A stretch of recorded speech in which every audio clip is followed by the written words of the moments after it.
WBJEE WBJEE কাউন্সিলিংয়ে কোনো college পাওয়া বা কাউন্সিলিংয়ে কোনো কলেজে ভর্তি হওয়া বা ডিরেক্ট অ্যাডমিশন হওয়া, এখানে ফিসের কতটা পার্থক্য থাকে। অর্থাৎ তুমি যদি সরাসরি কোনো কলেজে ভর্তি হও তাহলে কি তোমার বেশি টাকা লাগবে, নাকি কাউন্সিলিংয়ে ভর্তি হলে তোমার বেশি টাকা লাগে, অর্থাৎ প্রফিট কোনটাতে রয়েছে ছাত্রছাত্রীদের জন্য সেটা নিয়ে কথা বলবো এবং গার্ডিয়ানদের অনেক কিছু ক্লিয়ার করব। কারণ এবছর তথা বিভিন্ন ইয়ারে কিন্তু ছাত্রছাত্রী তথা গার্ডিয়ানদের মনের মধ্যে প্রশ্ন থাকে ডিরেক্ট অ্যাডমিশন এবং কাউন্সিলিংয়ের মধ্যে তফাৎ কি, ডিরেক্ট অ্যাডমিশনে কি সুবিধা, কাউন্সিলিংয়ে কি অসুবিধা, এই পুরো বিষয়গুলো কিন্তু থাকে। তাই প্রথম থেকে শেষ পর্যন্ত ভিডিওটি দেখো আর চ্যানেলে প্রথম আসলে সাবস্ক্রাইব করে নিও। ডাব্লিউবিজেই থেকে শুরু করে স্কলারশিপ থেকে শুরু করে ইঞ্জিনিয়ারিং এর সমস্ত আপডেট এবং ইনফরমেশন, ম্যাকআউট আপডেট থেকে শুরু করে সব আপডেট তোমরা এই চ্যানেল থেকে পাবে। তো বেসিক্যালি সর্বপ্রথম কিছু গুরুত্বপূর্ণ কথা তোমাদের বলবো এবং আপনাদের গার্ডিয়ানদেরও জানাবো। সর্বপ্রথম তোমরা নিজেরাই ভাবো যে তোমাদের যদি কোনো কিছু দরকার থাকে, মানে রিকোয়ারমেন্ট থাকে, তাহলে তুমি সেটা সরাসরি ফিলফিল করার চেষ্টা করবে নাকি সেটাকে প্রপার রুলস অনুযায়ী ফুলফিল করার চেষ্টা করবে। অর্থাৎ তোমার যদি কোনো কলেজ ভালো লাগে, অর্থাৎ সাপোজ তোমার এক্স কলেজকে ভালো লাগলো এবং এক্স কলেজের তুমি কম্পিউটার সায়েন্স নিতে চাইছো, বা কারোর ওয়াই কলেজকে ভালো লাগলো, সে ওয়াই কলেজ কম্পিউটার সায়েন্স নিতে চাইছে, তাহলে সে সর্বপ্রথম কি করবে? সর্বপ্রথম দেখবে সেই কলেজে ভর্তি হওয়ার প্রসিডিওর কি রয়েছে। যদি সেই এক্স বা ওয়াই বা জেড যে কলেজ সে পছন্দ করছে বা আপনারা গার্ডিয়ানরা যে কলেজ পছন্দ করছেন সেই কলেজে যদি সরাসরি ভর্তি হওয়া যায় তাহলে অবশ্যই সরাসরি ভর্তি হবে।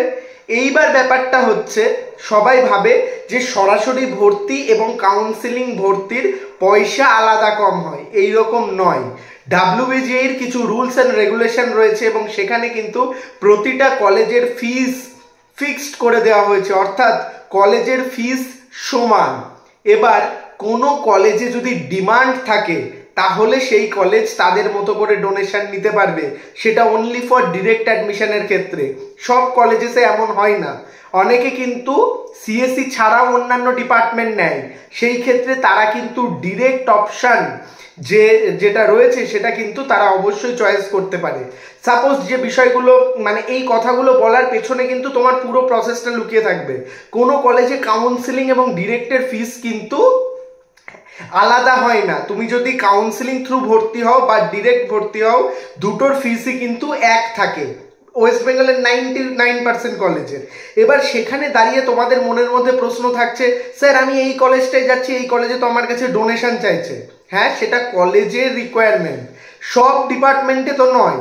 তো সেটা হচ্ছে অনলি ফর হয়তো সিএসসি বা অনলি ফর আইটি বা অনলি ফর সিএসসি আইএমএল বা তোমার ইসি।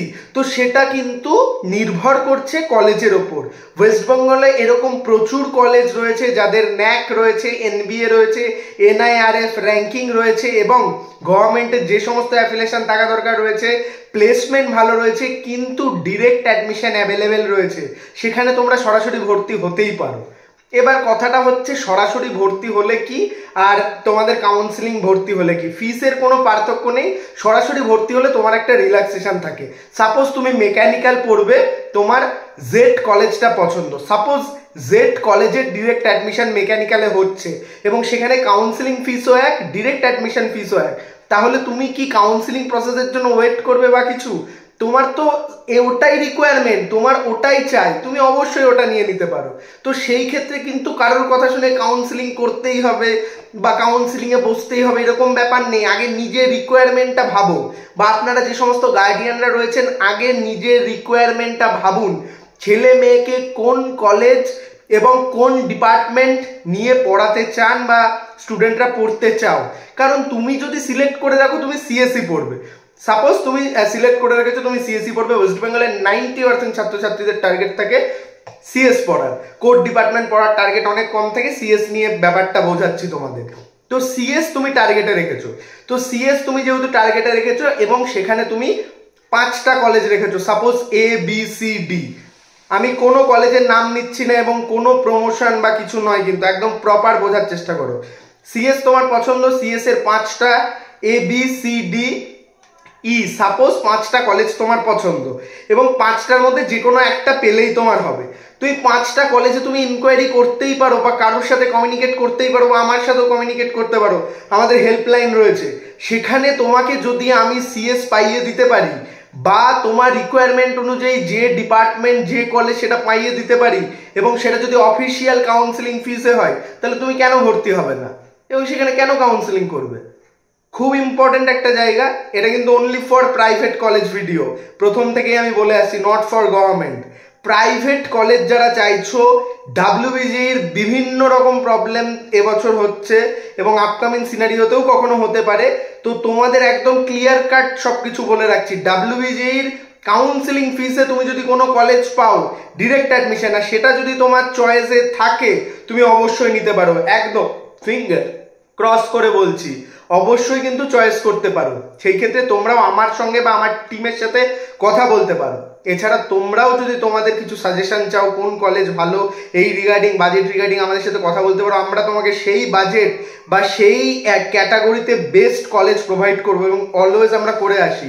এবং এই যে ভিডিওটা কিন্তু তোমাদের জন্য খুব ইনফরমেটিভ পার্ট ছিল। কাউন্সিলিং এবং ডিরেক্ট অ্যাডমিশন ফিস কিন্তু একই থাকে এবং সেখানে যাদের ডিমান্ড বেশি তারা ডোনেশন ডিমান্ড করে, অ্যাপ্রোচ করে, বাদবাকিরা করে না, বাকি একদম সিম্পল। এই ক্ষেত্রে তোমরা যারা এখন ভাবছো কুইকলি অ্যাডমিশন নেবে, সমস্ত প্রসিডিওর রেডি করবে, কারণ অনেকের অনেক কিছু ল্যাক থাকে 12-এ। ডাব্লিউবিজিতে তুমি একটা মিডিয়াম ক্যাটাগরির কলেজ নিয়ে 2 মাস প্রিপারেশন করে তারপরে টু দ্য টার্গেট সমস্ত কিছু যে তোমাদের ট্রেনিংগুলো রয়েছে, বিভিন্ন রকম স্কিল ডেভেলপমেন্ট রয়েছে, সেগুলোকে ফোকাস করলে কিন্তু তোমার অনেকটা নিজের যে গ্রোথ সেটা কিন্তু হয় এবং সেটা আমি নিজেও দেখেছি। এবং অনেক স্টুডেন্ট রয়েছে যারা মিডিয়াম ক্যাটাগরির টপ কলেজে পড়ে ভালো প্লেসমেন্ট পেয়েছে এবং ভালো group of institution, premium group of ইনস্টিটিউশনে তুমি যদি পড়ো, কলেজের কিন্তু খুব একটা ডিফারেন্স থাকে না। মোটামুটি সেকেন্ড ইয়ারের টপ কলেজ যেগুলো রয়েছে এবং সেখানে অনেক ভালো প্লেসমেন্ট হয়। অবশ্যই আমাদের সাথে কমিউনিকেট করতে পারো, কোনো কোয়ারি কমেন্ট করো, কোনো গার্ডিয়ান কোনো রকম প্রবলেম ইনস্টাগ্রামে ফলো করো, আমার সাথে কথা বলো, কোনো রকম কোয়েরি থাকলে আমার সাথে সরাসরি কথা বলো এবং অরিজিনাল ব্যাপারগুলো কিন্তু আমি সিলেক্ট করি। আর কখনো আমি তোমাকে বলি না এই কলেজ ভালো ওই কলেজ ভালো, তোমার রিকোয়ারমেন্ট অনুযায়ী আমরা তোমাকে কলেজ দেওয়ার চেষ্টা করি। হ্যাঁ, তোমরা যখন আমার কাছে সাজেশন নাও সেই ক্ষেত্রে আমি অলওয়েজ বেস্ট স্টুডেন্ট দিই এবং এই জন্য অল ওভার ওয়েস্ট বেঙ্গলে আমরা এত অ্যাডমিশন করাই এবং তারা এত সাকসেসফুলি রান করছে, ভালো ভালো জায়গায় প্লেসড রয়েছে। আমরা কিছুদিন পর আমাদের অ্যালুমনি টকও রাখবো, কারণ আমাদের যে সমস্ত স্টুডেন্ট পাস আউট হয়েছিল তারা এখন সিনারিওতে আস্তে আস্তে গ্র্যাজুয়েট হচ্ছে বা যারা ডিপ্লোমা করছিল তারা আফটার ডিপ্লোমা বিটেক ল্যাটারালে রয়েছে, তাদের সিনারিও তোমাদের মধ্যে নিয়ে আসবো এবং দেখাবো কেন আমার স্টুডেন্টরা এত সাকসেসফুল ভাবে এত সুন্দর সুন্দর জায়গায় রয়েছে। অবশ্যই লাইক করে দাও, বন্ধুদের মধ্যে শেয়ার করে দাও। ধন্যবাদ।